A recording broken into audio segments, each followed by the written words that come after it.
नमस्कार, मैं डॉक्टर पल्लवी मेहता और आज इस वीडियो में मैं आप सबको हीमोग्लोबिन की टेस्ट एग्जैक्टली क्या होती है इसके बारे में थोड़ी जानकारी देना चाहूँगी।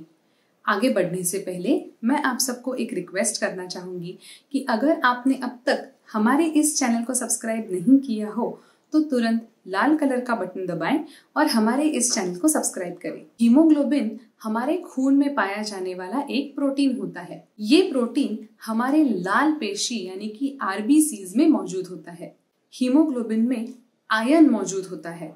ये हीमोग्लोबिन हमारे फेफड़े यानी कि हमारे लंग्स में से ऑक्सीजन कलेक्ट कर हमारे पूरे शरीर में सप्लाई करता है। अगर किसी में हीमोग्लोबिन की कॉन्सेंट्रेशन, हीमोग्लोबिन की लेवल कम पाई जाए तो उन लोगों में खून की डिसऑर्डर्स होने की पॉसिबिलिटी होती है। हीमोग्लोबिन की टेस्ट के द्वारा खून में हीमोग्लोबिन का कॉन्सेंट्रेशन कितना है ये मेजर किया जाता है। यूजुअली हीमोग्लोबिन की टेस्ट अनीमिया को डायग्नोस करने के लिए की जाती है। अनीमिया की डायग्नोसिस के लिए हीमोग्लोबिन की ब्लड टेस्ट के साथ ही साथ कुछ और टेस्ट का भी सुझाव दिया जा सकता है, जैसे कि हीमेटोक्रिट टेस्ट। हीमेटोक्रिट टेस्ट के द्वारा आरबीसीज का परसेंटेज, आरबीसीज का कॉन्सेंट्रेशन कितना है ये समझा जाता है। या फिर सीबीसी यानी कि कंप्लीट ब्लड काउंट या हीमोग्राम।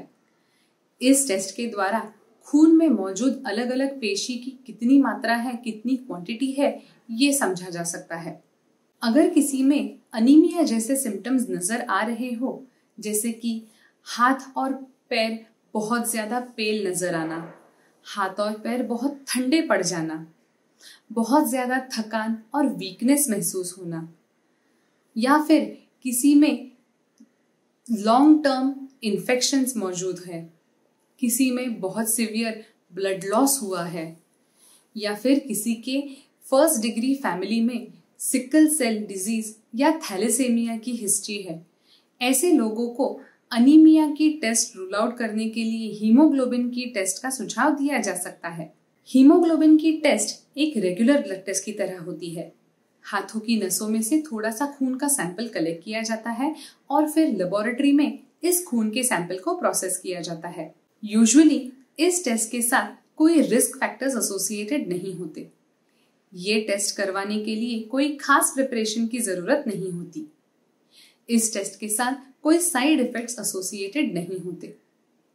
अडल्ट्स में ये टेस्ट करवाने के लिए हाथों की नसों में से थोड़ा सा खून यानी कि 2 से 3 ml का खून कलेक्ट किया जाता है।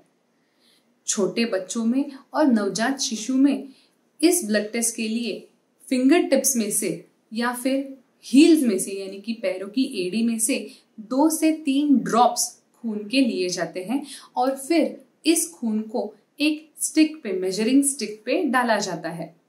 फिर इस खून के ड्रॉप्स में हीमोग्लोबिन की मात्रा कितनी है ये स्टडी किया जाता है। हीमोग्लोबिन वॉल्यूम में मेजर किया जाता है। हीमोग्लोबिन की नॉर्मल रेंज बहुत सारे फैक्टर्स की वजह से वेरी हो सकती है।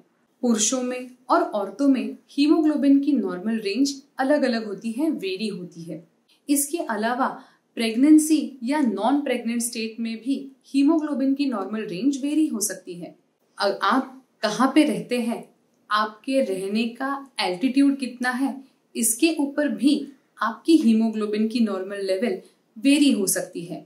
अडल्ट फीमेल्स में हीमोग्लोबिन की नॉर्मल लेवल 12 to 16 ग्राम्स पर डीएल मानी जाती है। अडल्ट मेल्स में यानी कि पुरुषों में ये नॉर्मल रेंज 14 to 18 ग्राम्स पर डीएल मानी जाती है।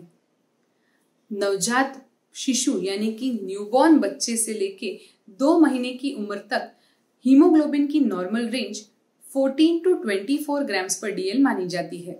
2 महीने से लेके 1 साल तक की उम्र तक 9.5 to 13 ग्राम्स पर डीएल नॉर्मल हीमोग्लोबिन माना जाता है। अगर किसी में हीमोग्लोबिन की लेवल हाई पाई जाए तो ये अंडरलाइंग हार्ट या लंग डिजीजेस की वजह से हो सकता है। इसके अलावा आप कहाँ पे रहते हैं या फिर डिहाइड्रेशन है या नहीं, ऐसे कंडीशंस की वजह से भी हीमोग्लोबिन की लेवल वेरी हो सकती है। हाई एल्टीट्यूड्स यानी कि माउंटेनियस एरियाज में रहने वाले लोगों में हीमोग्लोबिन का कॉन्सेंट्रेशन ज्यादा होता है। हीमोग्लोबिन का कॉन्सेंट्रेशन अगर किसी में लो पाया जाए तो ये अनीमिया का लक्षण हो सकता है। ज्यादातर अनीमिया न्यूट्रिशनल डेफिशिएंसी यानी कि खाने में आयरन का कंजम्पशन कम होने की वजह से होता है। ऑल्टरनेटली जेनेटिक डिसऑर्डर्स या एक्सेसिव ब्लड लॉस की वजह से भी हीमोग्लोबिन का कॉन्सेंट्रेशन कम हो सकता है।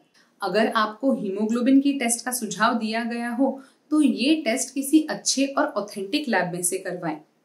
एक्यूरेट रिपोर्ट्स पाने के लिए एक अच्छी ऑथेंटिक लैब का होना बहुत जरूरी है।